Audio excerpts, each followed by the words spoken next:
Taçımın da özeli. Güzel bunumca. Kızım. Son. Atanı da özlemiştin hayatım. Ha? Ataç sen yattan çıxardar hiç yok. Oy can. Ata qabı uyusun gel. Başlıyordun önce. Ata sensin bit dərmanaları. Oy can. Hələ ayağıma çox dolaşmadı kızım.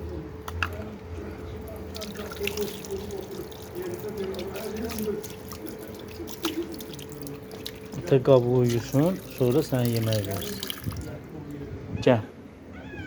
Gel gözəlim gel.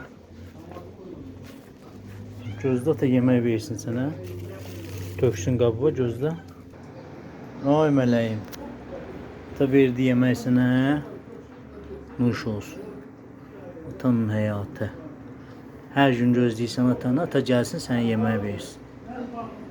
Oğullu balam, nuş olsun. Atasının ağıllı qızı. Mələyimdir mənim dostlar. Gedim o balasına da yemək verim o bir dənə yerdə. Oy can. Qorxma ata buradadır, ye.